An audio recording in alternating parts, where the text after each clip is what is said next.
Bonsoir à tous, je suis Kevin Gall, ministère prophétique.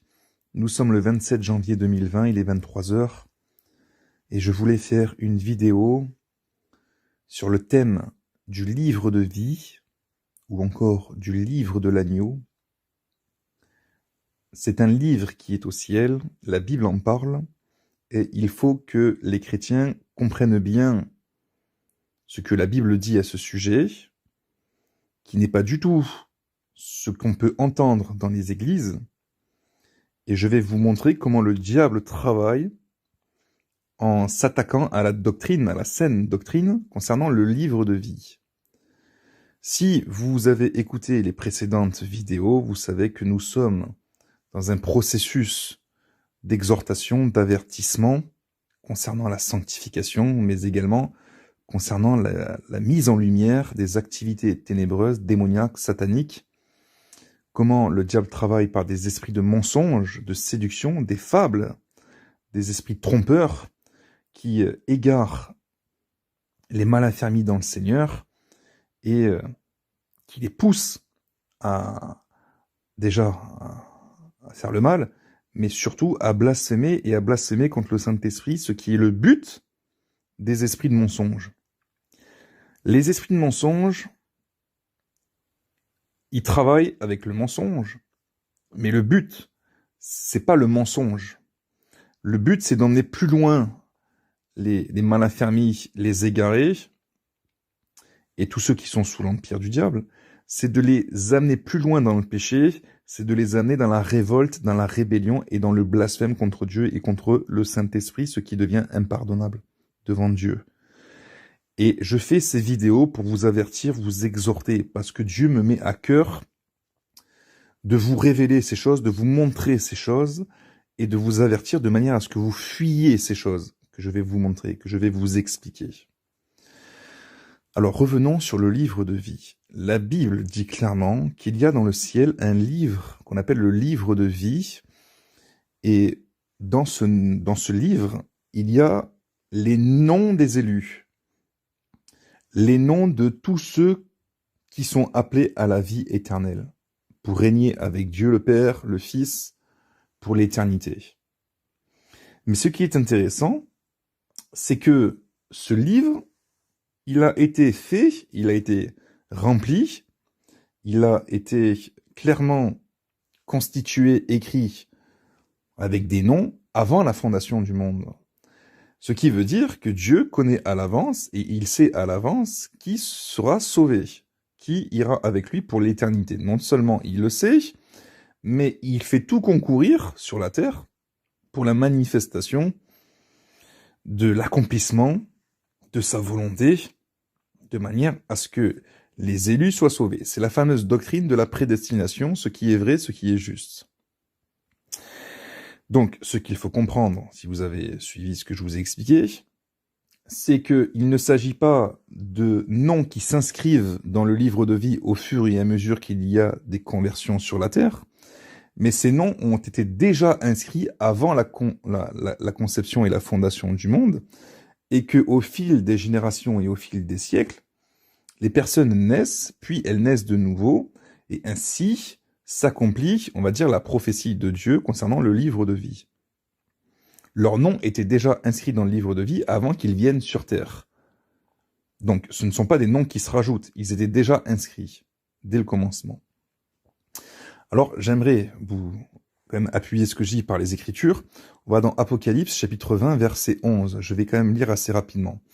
Puis je vis un grand trône blanc et celui qui était assis dessus. La terre et le ciel s'enfuirent devant sa face, et il ne fut plus trouvé de place pour eux. Et je vis les morts, les grands et les petits, qui se tenaient devant le trône. Des livres furent ouverts. Et un autre livre fut ouvert, celui qui est le livre de vie. Et les morts furent jugés selon leurs œuvres, d'après ce qui était écrit dans ces livres. La mer rendit les morts qui étaient en elle, la mort et le séjour des morts rendirent les morts qui étaient en eux. Et chacun fut jugé selon ses œuvres, et la mort et le séjour des morts furent jetés dans l'étang de feu. C'est la seconde mort, l'étang de feu. Quiconque ne fut pas trouvé écrit dans le livre de vie fut jeté dans l'étang de feu. Donc il y a bien un livre de vie dans le ciel, Et ce livre de vie, il est important. Dieu le connaît, Dieu connaît à l'avance les noms de tous les rachetés, de tous les élus. Et quiconque ne fut pas trouvé écrit dans le livre de vie fut jeté dans l'étang de feu. C'est malheureux à dire, mais la Bible dit clairement que ceux qui n'ont pas leur nom inscrit dans le livre de vie, ils sont jetés dans l'étang de feu. Et pour bien montrer que seuls ceux qui ont leur nom inscrit dans le livre de vie sont sauvés, on va encore dans Apocalypse chapitre 21, verset 23.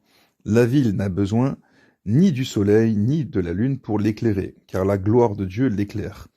Et l'agneau est son flambeau. Les nations marcheront à sa lumière, et les rois de la terre y apporteront leur gloire.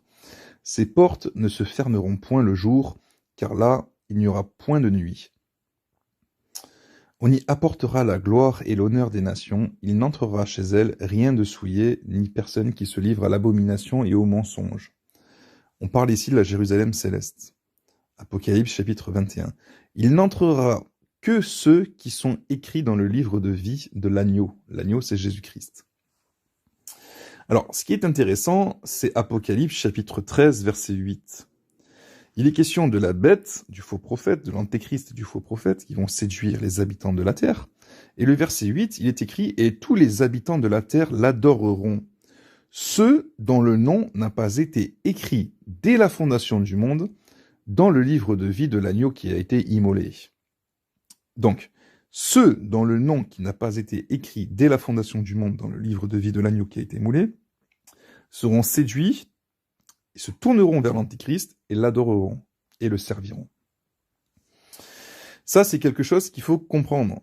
Parce que ce verset nous fait bien comprendre que dès la fondation du monde, dans le livre de vie, il y a des noms qui sont inscrits et il y a des noms qui ne sont pas inscrits. Donc d'entrée, Dieu a déjà fait une séparation. C'est clair. Ça s'appelle la doctrine de la prédestination. Et si vous lisez la lettre aux Romains, c'est très clair. Et Dieu n'est pas injuste, en vérité, il fait ce qu'il veut. Il forme les vases, soit d'honneur, soit de colère, formés pour la perdition. Donc, c'est quelque chose c'est un mystère, mais en vérité, quand les personnes se convertissent, réellement, qu'ils naissent de nouveau, à la base, leur nom était déjà inscrit dans le livre de vie dès la fondation du monde. C'est pas des noms qui se rajoutent au fur et à mesure des conversions.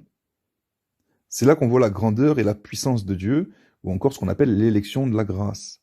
Que Dieu fait tout concourir à sa volonté, selon ses desseins, selon sa grâce.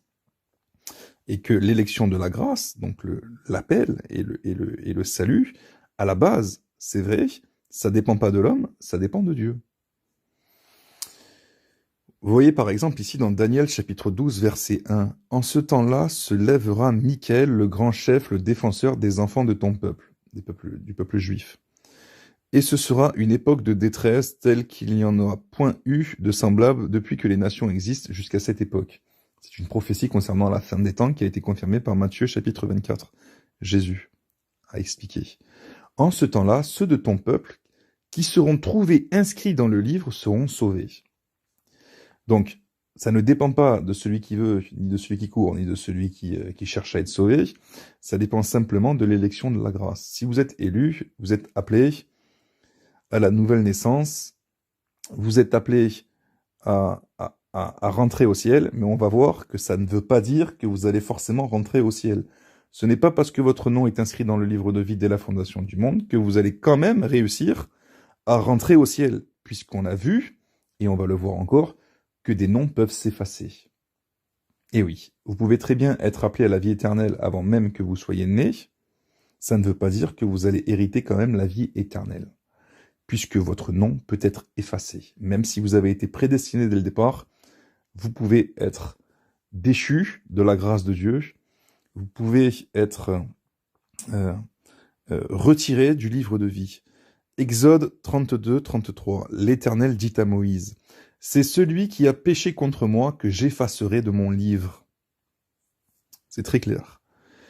On ne parle pas même ici des péchés homme contre homme, on parle de péchés contre Dieu. Et il existe dans l'Église des péchés contre Dieu qui font en sorte que les personnes se disqualifient du royaume de Dieu, ou du royaume des cieux. Et ça, c'est très important de le comprendre. C'est pour ça que je fais cette vidéo sur le ton de l'exhortation. Le psaume 69, 27 nous parle clairement qu'il est possible d'avoir son nom effacé du livre de vie pour injustice, désobéissance. Ajoute des iniquités à leurs iniquités, et qu'il n'ait point part à ta miséricorde. Qu'il soit effacé du livre de vie, et qu'il ne soit point inscrit avec les justes. Dieu gardera le nom de ceux qui seront restés justes à ses yeux, en étant nés de nouveau et en marchant dans la volonté de Dieu, dans la sanctification, dans le service pour Dieu.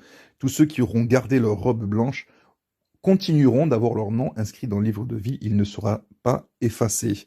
Mais le Seigneur lui-même a fait des menaces aux églises concernant le fait que c'est possible d'avoir son nom inscrit dans le livre de vie et d'être sauvé, mais c'est aussi possible d'avoir son nom inscrit dans le livre de vie et finalement d'avoir son nom effacé. Apocalypse chapitre 3 verset 5.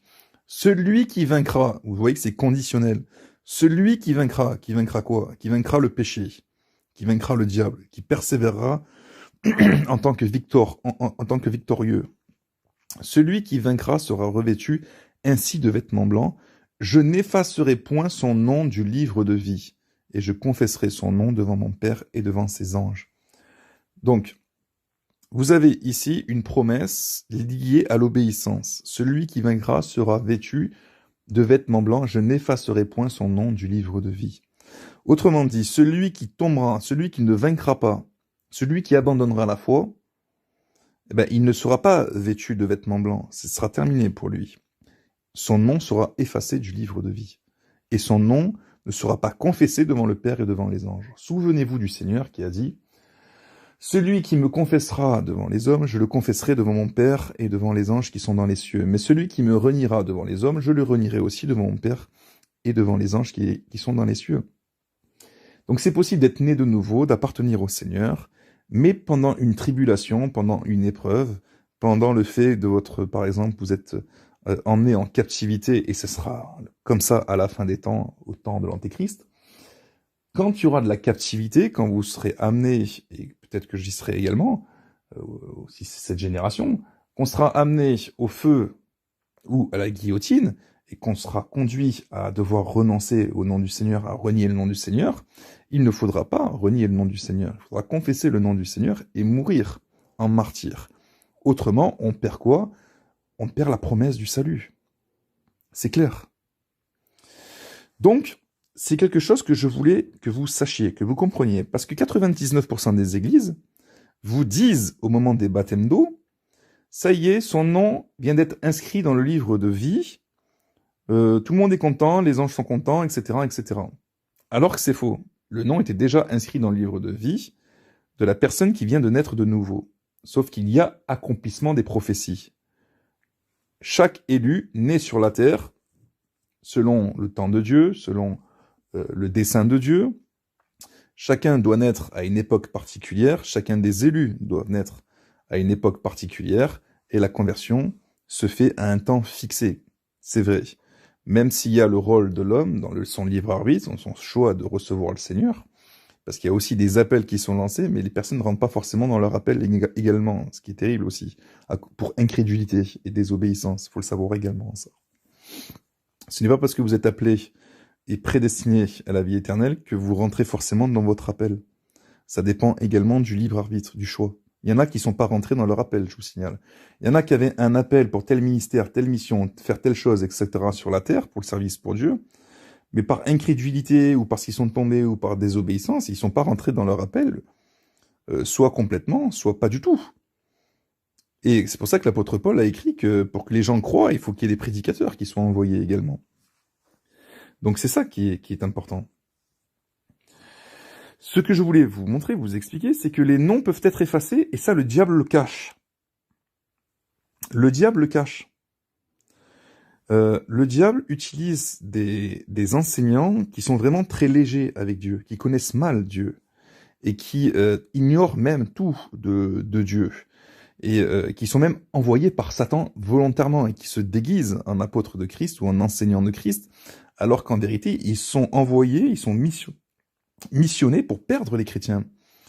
Il y a des fausses doctrines. On a vu qu'il y avait des doctrines de mensonges, des doctrines des fables, des doctrines qui amènent à la légèreté spirituelle. Non pas au feu, à l'ardeur, à craindre Dieu, mais vraiment la légèreté, le confort spirituel dans l'Église, qui fait croire que Dieu est tellement amour qu'il ne peut pas disqualifier un chrétien né de nouveau, alors qu'on a vu que Dieu peut très bien retirer son esprit après l'avoir donné. On a vu, j'ai fait la vidéo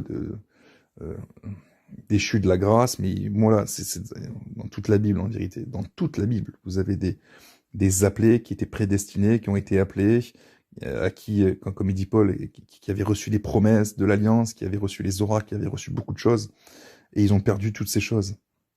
Ils ont perdu toutes ces choses pour désobéissance.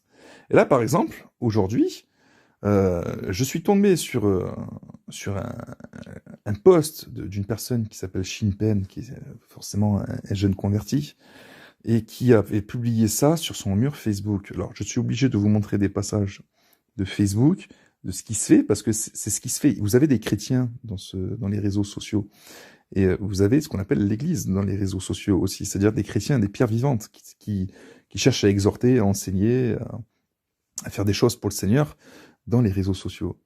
Donc, moi, le Seigneur, quand il me montre des choses, je suis obligé de vous les exposer pour vous montrer comment le diable travaille derrière à travers les malaffermis. Là, vous avez un enseignant qui fait comprendre que lorsque Dieu écrit nos noms dans le livre de vie de l'agneau, de Jésus, il ne le fait pas avec une gomme à portée de main, il le fait pour l'éternité. Donc la fameuse doctrine, une fois sauvé, toujours sauvé, la fameuse doctrine, on l'a dit, luciférienne satanique, la sécurité éternelle inconditionnelle. Parce que c'est ça le problème, c'est qu'il est impossible que l'esprit apostolique et prophétique de Dieu vous annonce dans les églises de tels discours, avec une telle froideur, une telle tiédeur. C'est impossible, puisque l'esprit apostolique et l'esprit prophétique de Dieu se manifestent dans les lettres aux églises dans Apocalypse. C'est avec le même esprit que Jésus dans Apocalypse, que l'esprit prophétique et apostolique exhorte et avertit à l'heure actuelle encore dans les églises. Sauf que cet esprit, il est étouffé par ce genre d'esprit tiède, mielleux et en vérité démoniaque. Parce que là-dedans, vous avez de fausses paroles de sagesse et vous avez un esprit qui étouffe, qui éteint, qui cherche vraiment à restreindre la parole prophétique, qui cherche à cacher le caractère de Dieu dans sa forme, colérique, dans sa forme de justice, en tant que lion et non en tant qu'agneau. Donc là, lorsque Dieu écrit nos noms dans le livre de vie de l'agneau, il ne le fait pas avec une gomme à portée de main, il le fait pour l'éternité. Autrement dit, il est impossible que vos noms soient effacés du livre de vie.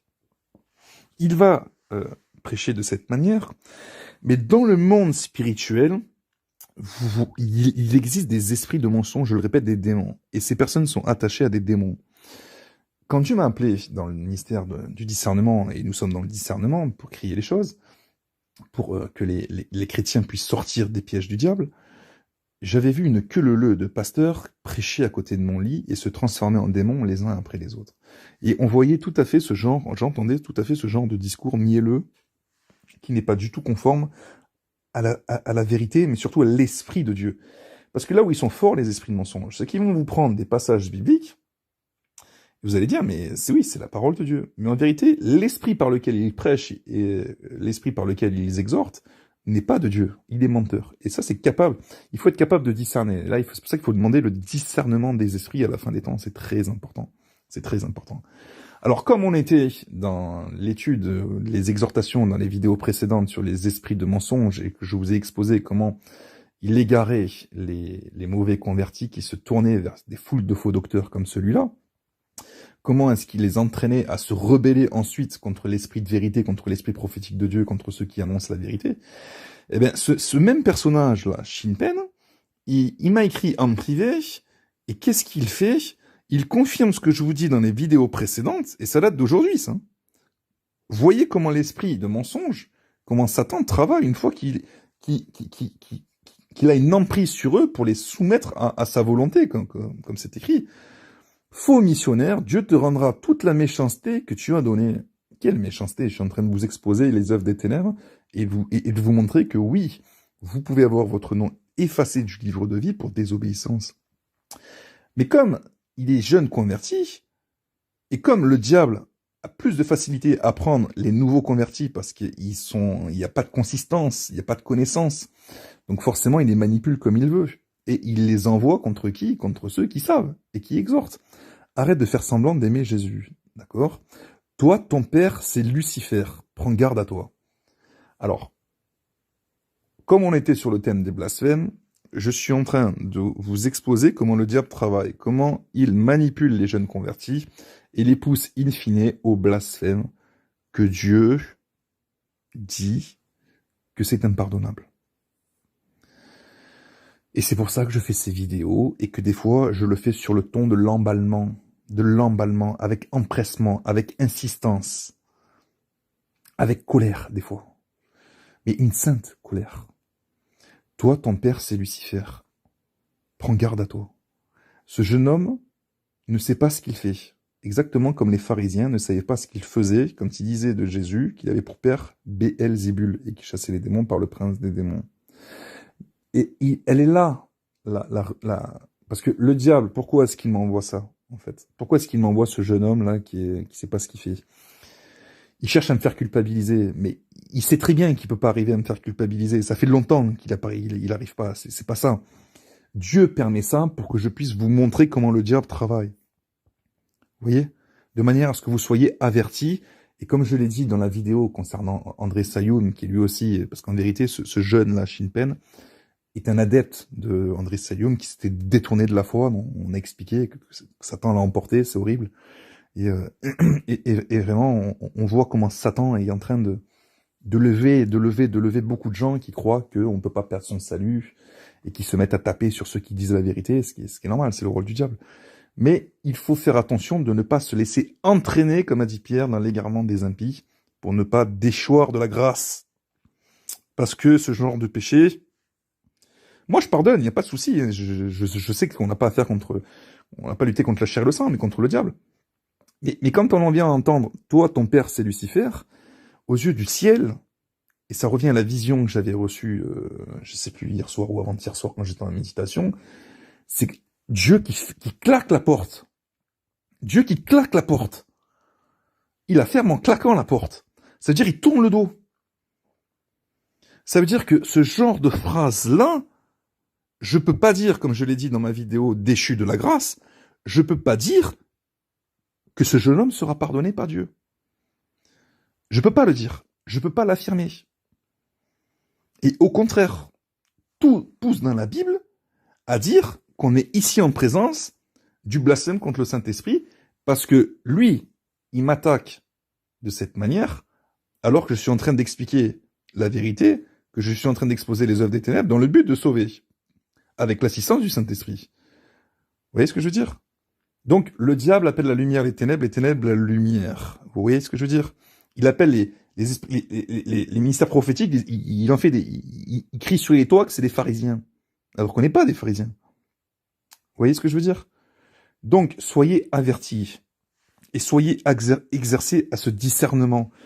Parce que c'est pas des petits péchés, ça. C'est pas des petits péchés. En 3 lignes, pardon, il se condamne lui-même. Il se disqualifie lui-même. Donc, connaissant Dieu, je sais qu'il sera endurci et livré à des esprits d'égarement. Il n'aura pas la révélation comme ça du jour au lendemain qu'il est en train de blasphémer contre Dieu et contre l'esprit de Dieu.